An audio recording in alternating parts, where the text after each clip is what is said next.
All right, folks, welcome back. I am Jake Ellenbogen. In case you didn't know that, you can follow me at JKBogan on all of social media, and you can also like, subscribe, and comment to help me out on this channel. We are talking about the NFC West. It's a way too early, maybe not way too early. I think it's we'll call it way too early. Way too early NFC West preview. The point of this, I'm going to go over the depth chart. I'm going to go over the things I liked about each team, what they did in the offseason, and where I ultimately see the standings ending up. Before we dive into that, though, just want to let you guys know that if you really are enjoying this channel, and I see a lot of people that are watching this channel, but they're not subscribed, just make sure that you hit that subscribe button. It takes 2 seconds.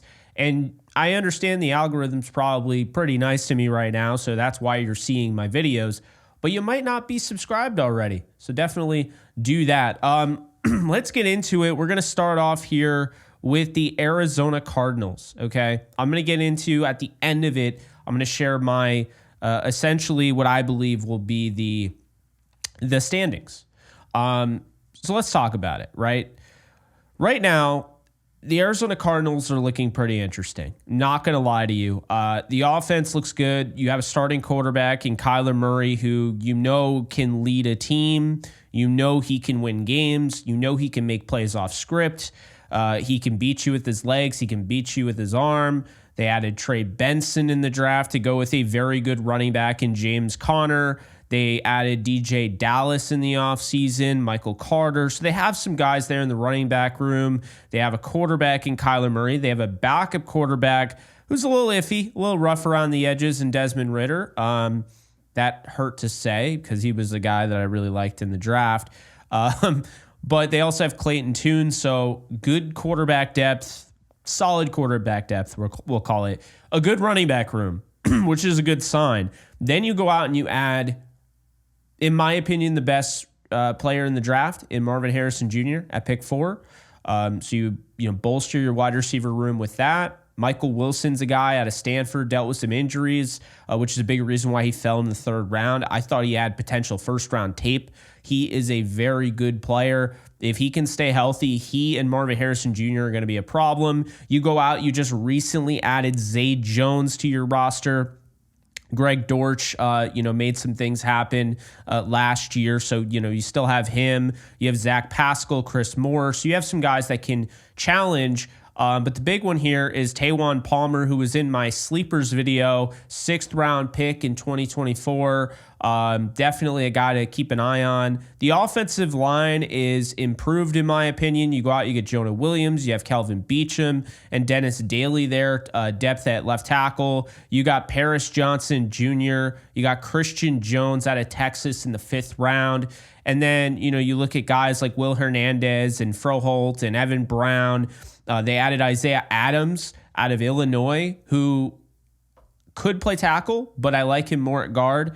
And he ended up going pretty high because he was moved to guard. That's the plan anyway. And you have Elijah Wilkinson as well. So we'll see what ends up happening. It's an improved offensive line. It's not the best in the conference or the division by any stretch, but I do like it. Tight end, really like what we're seeing here. You got Trey McBride, who's going to turn into a top 10 tight end if he's not already. And then you have a guy who some people would say was overdrafted, and that's certainly fair if you don't really know his game. And maybe he was. But Tip Ryman, also out of Illinois, like Isaiah Adams, who we just talked about. Tip Ryman was drafted almost where I would have put him based on his potential alone. Outstanding blocker, and he is improving as a receiving tight end. So he's definitely going to be a little bit of a threat there. I think they can develop him. So you look at that, and I think, end of the day, Jonathan Gannon's offensive side of the ball, he has a lot of reason to feel somewhat optimistic about. This is a team that can put up points on the board. I'm not going to say they'll be top 10, but they could be middle of the road offensive team. And if they get some play out of their defense, which of course, as we know, Gannon's a defensive minded guy, comes from the Eagles, was the defensive coordinator there. Then, we'll see what ends up happening. But their defense there, they added 2 guys in the draft right off the rip. You talk about 1st round pick, their other 1st rounder that they got, Darius Robinson, who's going to play defensive end, and I think he's a perfect fit for a Jonathan Gannon defense, so I like that fit there. They have L.J. Collier as depth there. They have Bilal Nichols, Justin Jones, Zaven Collins, Victor Dimukeji, Jesse Luketa. They have Miles Murphy, the UDFA out of North Carolina, who I like. So they have some guys there that are intriguing. You also added Dante Stills last year in the 6th round. And then you have guys like Kaiser White, and you added Mack Wilson Sr., from the Patriots in the offseason. So that was a big one. You have guys like Marcus Bailey and, Owen Papo from, Auburn last year, 5th round in 2023. Chris Barnes was picked up. You added Max Melton in the 2nd round, which I thought was great. He is going to end up being a stud, I think. Sean Murphy-Bunting, you're taking a little bit of a swing on. Had a down year, but we know that he has the talent. He's had good years in the past. So Sean Murphy-Bunting coming over, that's an intriguing move. Elijah Jones, also in there, 3rd round pick this past year. Garrett Williams is not somebody that I'm sleeping on. Somebody I was very high on coming out of Syracuse last year, drafted in the 3rd round, had a season-ending injury, was dealing with that. I'm excited to see what he can do, moving forward. And then you have Jaden Davis in the 7th round this past year. And then, of course, I have to mention Jalen Thompson, who they got via the supplemental draft a while back. I believe it was in 2019. And then they also added a guy that I really like in Dadrian Taylor Demerson, the safety out of Texas Tech. So that was in round 4. So I like what the Cardinals did. I don't think this is a fantastic team. I did forget about B.J. Ojulari and, of course, Budda Baker. But I like what the Cardinals did in the offseason. I do think they got better. Do I think this is fantastic? No, I don't think this is a fantastic team. Do I think this is a good team? Potentially. I think this is one of those teams, like I'll also say with Chicago Bears, keep an eye on them.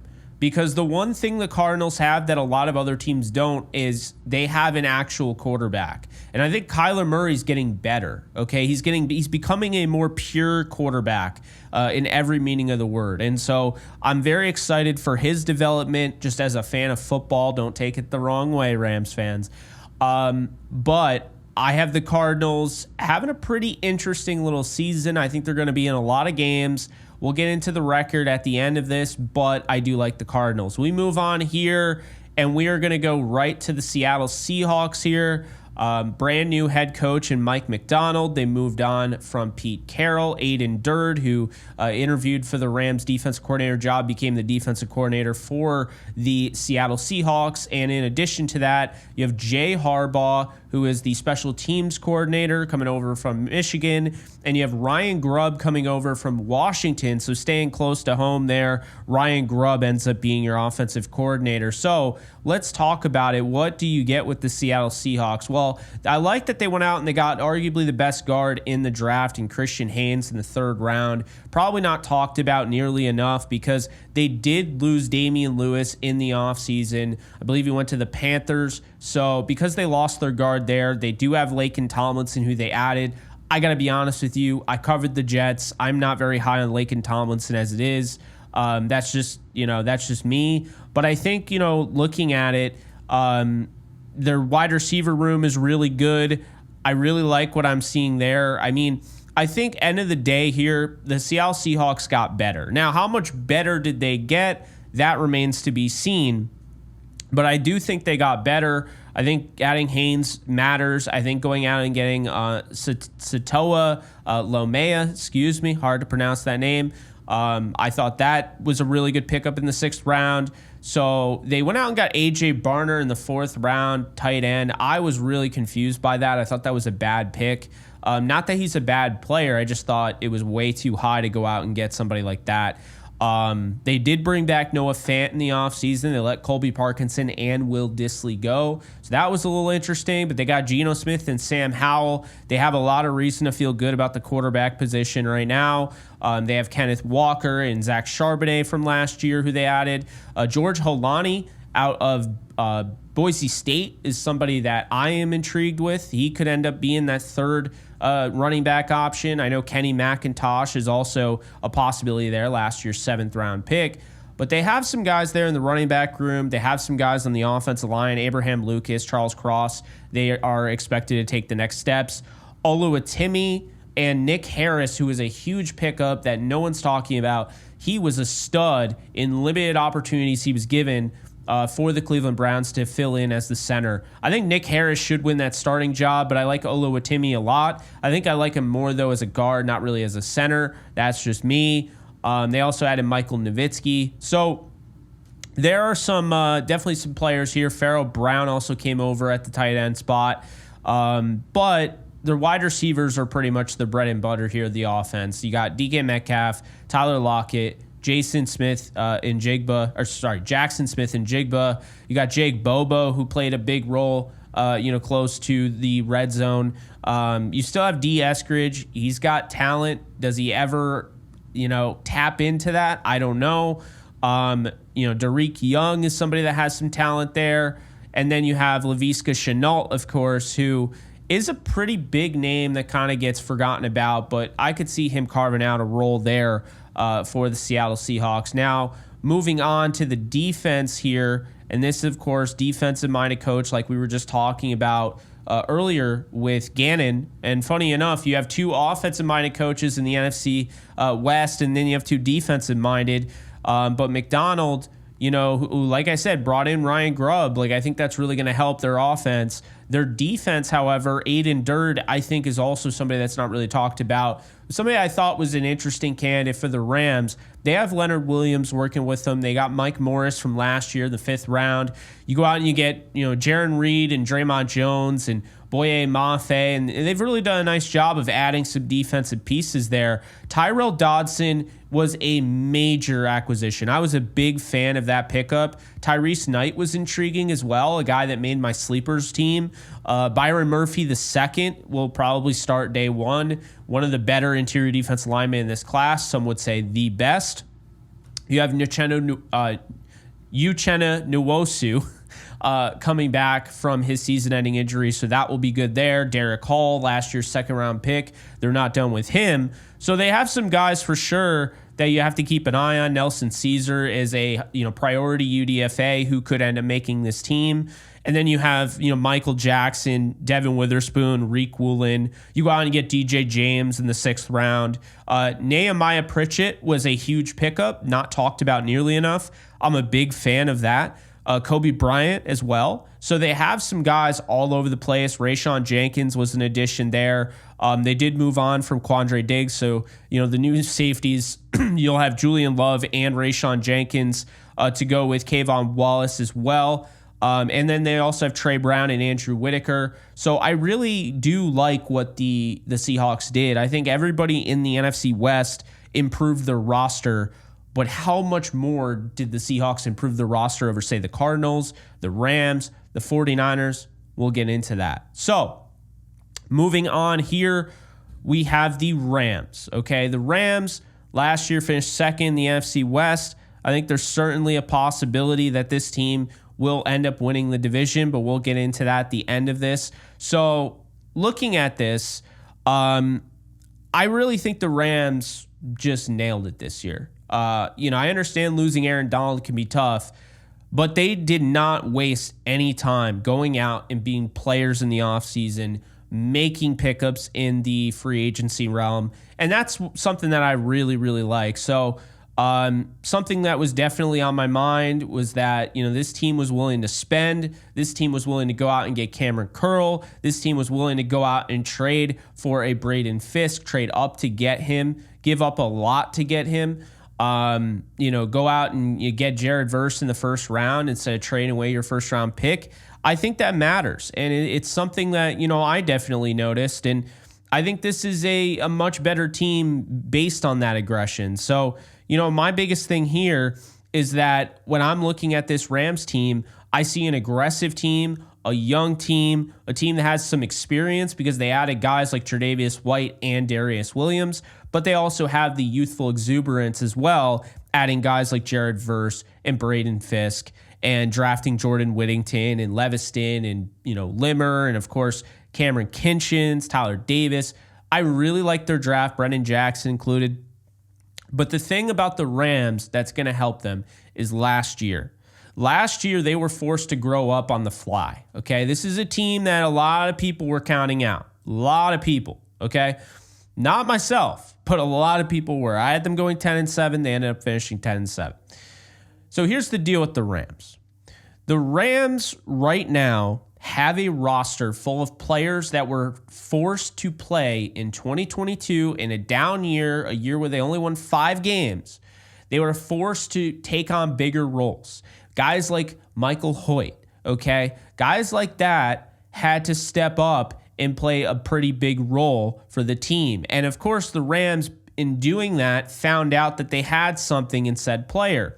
Well, the same could be said in 2023. And what we saw is that Byron Young had to step up and start right away. You got an opportunity to see Nick Hampton and O'Shawn Mathis, albeit it was limited. You had that opportunity. You got to see more of Darion Kendrick. You got to see more of Kobe Durant. You got to see what you have in Christian Roseboom. You got to see what you have in these guys. Desjuan Johnson started to play down the stretch. And of course, Bobby Brown having the most playing time he's had in his career last year. So the point I'm making here is that it's not just what the Rams did this offseason. It's not just what the Rams did in the draft. It's that you have guys like Quentin Lake. You have guys like Byron Young. You have guys like Bobby Brown III. You have guys like Puka Nacua, okay? Steve Avila. Guys that stepped up last year. Kyron Williams. The list goes on. Guys that really came into their own last year, and now they get to take that and move it over to this season. And that is an exciting thing because now you have that in addition to your additions. You have that in addition to adding Jared Verse and a Braden Fisk and, adding all of these guys in the draft. Blake Corum, who I haven't mentioned, who's going to be a big piece of their offense. That is the exciting thing about the Rams and why it's nothing to sneeze at. So that's the Rams. Again, we'll get into the predictions in just a sec. Let's cover the 49ers here. 49ers stayed the same for the most part, except they had a big move there. They ended up moving on from defensive coordinator Steve Wilks. Nick Sorensen's defensive coordinator, but there is kind of this rumor, this unsaid thing that really adding former Rams defensive coordinator and Chargers head coach Brandon Staley is actually the defensive coordinator behind closed doors. Who knows? But anyway, looking at the 49ers, what did they do? Well, they have Brock Purdy, and he is a very good quarterback, whether you want to admit it or not. He might not be Tom Brady, but he doesn't have to be Tom Brady. He's very good, and I would say that they can definitely win a Super Bowl with him. Now, will they? I don't know, but they can, and I think that's fair to say. Next thing I'll say is I like their pickup of Josh Dobbs as their backup. I think he's a kind of a improvement, I would say, over Sam Darnold. Maybe the Vikings didn't think so, but I do. And I think the 49ers knew what they were doing. Brock Purdy has had some injury concerns. So you bring in Joshua Dobbs. You can kind of run that same backyard football, can make plays off script, and already showed you that he can play in this league. So I like that. At running back, you have Elijah Mitchell. You have Christian McCaffrey, who's the best running back in football. And, of course, you go out and you get Isaac Guerrero. Now, there are a lot of 49er fans that don't realize this. And, a lot of people that don't realize this. Guerrero, while he ran a 4.3, and he's, 6'1", 6'2", whatever, he's got great size for the position. He's got a great athleticism combination. The biggest knock on him is that he really was never a starter in college, okay? He was never really the go-to guy. Well, he doesn't have to be the go-to guy with the 49ers, so I like that pick in the 4th round for them. Patrick Taylor Jr. is a solid addition in the offseason. Jordan Mason is somebody that has shown in the past he can make plays, and I like him. And Cody Schrader was the FBS leader in rushing, if I'm not mistaken, out of Mizzou. So they got him in UDFA. This is a wicked good running back room, if not, the best. It's one of the best in all of football. Then you look, of course, at the wide receivers. Now, I have no idea what's going on. I don't know if Brandon Ayuk's going to get traded or Deebo Samuel, but I'll say this. I heard it all off season. This guy's going to get traded. This guy's going to get traded. This guy's going to get traded. Well, they're all on the roster as of right now. They're with Jawan Jennings, who was brought back. They're with Ronnie Bell, who's got some talent. They're with Jacob Coing, who's always open on his Arizona film. And then they brought in Ricky Pearsall in the first round. So they got Danny Gray, a third-round pick in 2022. They got Chris Conley, and they have Trent Taylor, kind of a reunion there. Look, I mean, they have a lot of talent at the receiver position. I don't know why they added so much. I mean, I guess you can never have too many receivers, although it looks like they have too many receivers. But if they don't trade anybody away, I mean, that's probably the best receiver room in the league. Maybe. It's up there. Anyway, we move on to the offensive line.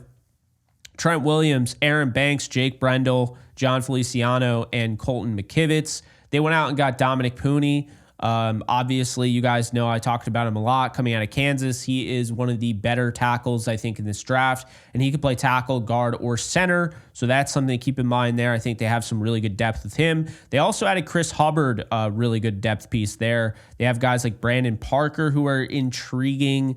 Drake Nugent, who I thought should have been drafted. They got him in undrafted free agency. They got Jarrett Kingston, the 6th round out of USC. Spencer Buford is still there. Ben Barch, Jalen Moore. So they have depth on their offensive line. Now, depth is kind of a broad term, okay?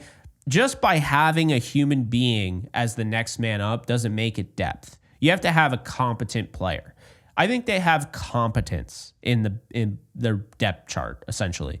I think their offensive line is fine. I don't think it's amazing, and I do suspect that Dominic Pooney will end up beating out somebody for a job. I think he should play right tackle because I don't think Colton McKivitz is very good, but it's not a bad offensive line room. Then tight end. You added Braden Willis last year in the 7th round out of Oklahoma. You have George Kittle, who's one of the best tight ends in football. Cameron Latu last year in the 3rd round out of Alabama. You didn't add anybody this year. One of those guys has to emerge as the number 2 with Ross Dwelley now no longer on the roster. So we'll see what ends up happening there. Fine offensive line, fine offensive room and everything. Then you look at the defense. So they're going to go through a little bit of an issue here with the defense. Minor issue, potentially decent issue. Dre Greenlaw suffered a torn Achilles, if I'm not mistaken, during the Super Bowl. As we know, he slipped on his way onto the field. Hopefully he's okay. Hopefully he comes back fine. You hate to see that, but he got hurt. The point is, he got hurt. So what's going to be the deal at linebacker? We'll kind of figure that out, but Nick Bosa, Malik Collins, who they traded for, Javon Hargrave, and Leonard Floyd are your front 4 there. They added Yetur Gross-Matos to add some depth there to that room. Kevin Givens is still there. Jordan Elliott, Drake Jackson, the 2nd-round pick out of USC in 2022. Austin Bryant, Robert Beal Jr., last year's 5th-round pick out of Georgia. So, of course, they added Kalia Davis, in 2022's draft, the 6th rounder. So they have some guys there in the trenches. And the thing is, with the 49ers defensive line, they utilize everybody. They like rotations. They like to keep guys fresh. I think Leonard Floyd's a huge addition. Obviously, he was following, his guy in Brandon Staley. I'm sure that had a lot to do with it. But, I like the pickup for them. The linebackers with Greenlaw out, potentially, I don't know how long it'll be. You have Fred Warner. You have Devondre Campbell, which was a huge pickup. Campbell is a stud. I don't know why he was available, but he was. D. Winters out of TCU, 6th-round pick last year, is a name to keep an eye on. Demetrius Flanagan-Fowles is another one. So they added Tatum Bethune in the 7th round. So there's some guys there. I think if I were to put money on anybody replacing Greenlaw, I think it's D. Winters. I think his play style fits Dre Greenlaw's the most. And I think if you're going to replace Greenlaw, you want to replace him with somebody who's similar in that aspect. Looking at the cornerbacks, they did go out and add Renardo Green, which is going to help their room. They added Malik Mustafa to the safety room. Corners are Chavarius Ward, Renardo Green, Dio Lenore. They also have Sam Womack. They have Chase Lucas. They have Ambry Thomas, the 3rd-round pick from 2021, who they like. Darrell Luter Jr., last year's 5th-round pick. Isaac Yadam, not talked about at all. Big fan of his game. Played outstanding last year in the opportunities he got for the New Orleans. So that was a good pickup. And Rock Ya-Sin.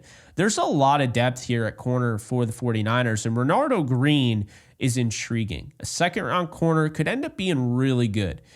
Safeties. I mentioned Malik Mustafa. Hufanga is going to be back. A lot of people forget Hufanga got hurt, I believe, early on in the season, missed the entire year. Jair Brown took a decent step towards the end of the season, really improving there. But adding Malik Mustafa, I think this is somebody that could start.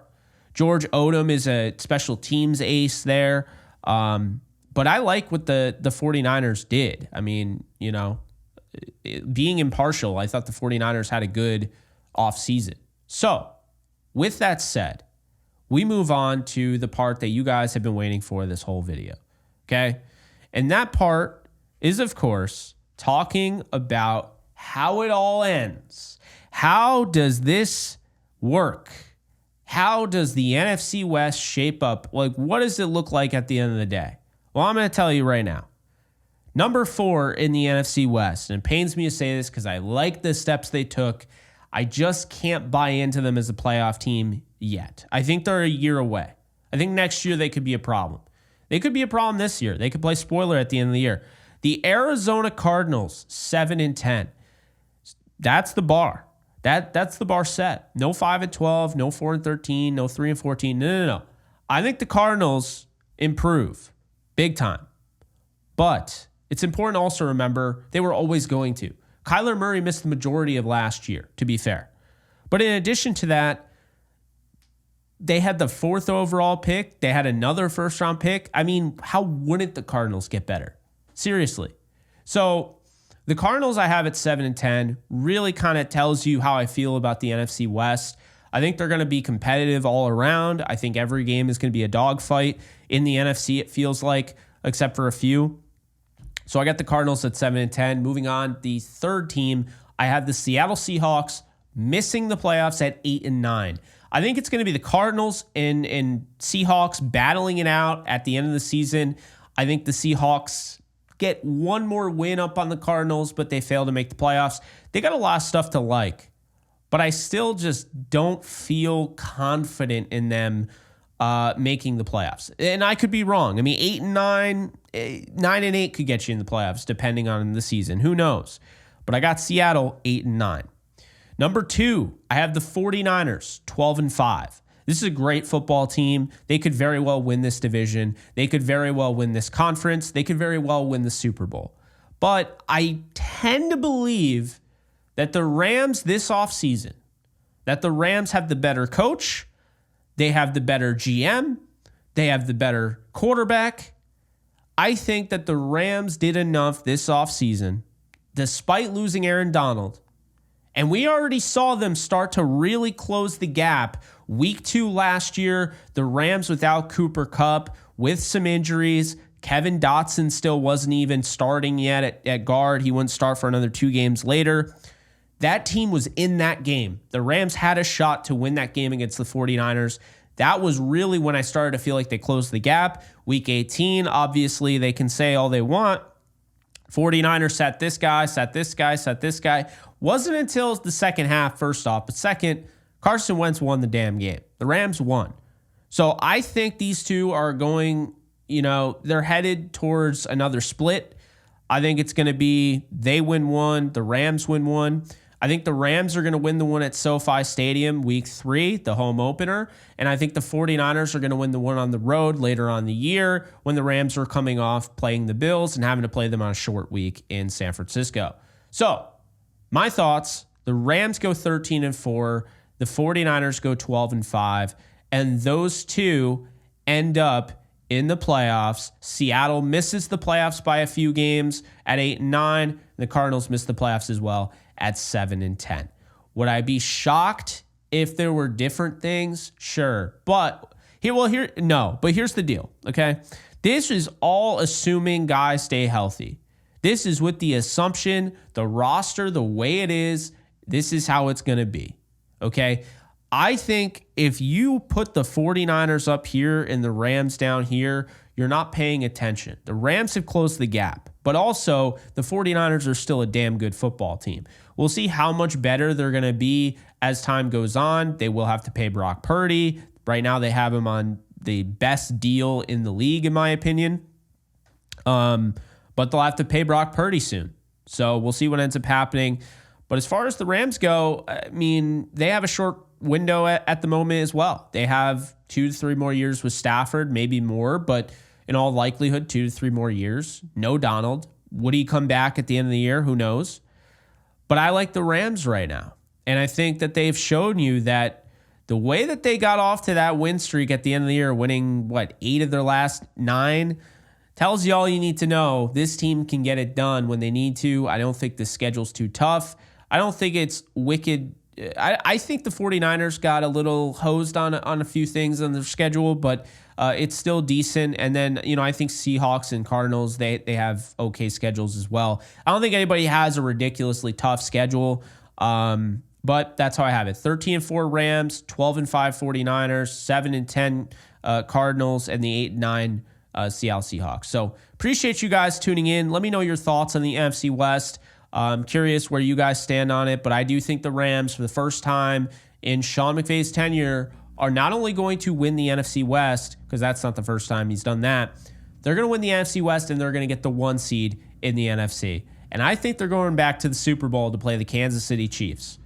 That's just me. Will we see a Rams-49ers rematch in the NFC title game? That remains to be seen. But again, I'm Jake Ellenbogen. You can follow me at JKBogan on all social media. And you can like, subscribe, and comment to further support the channel. You guys take care, and I'll see you guys soon. Later, folks. Do you love talking about the Rams, the NFL, or just want to be a part of a community? Join my free Discord server today. We're over 800 members. We got 24/7 live chat, a level 3 boosted server, the ability to call into JE Live, playing online games with us on Kick streams, toggleable alerts for when I go live on YouTube or Kick so you don't miss a live stream, and exclusive giveaways. Click the link in the description, the comments section, or the link that comes up in the video to learn more and join today.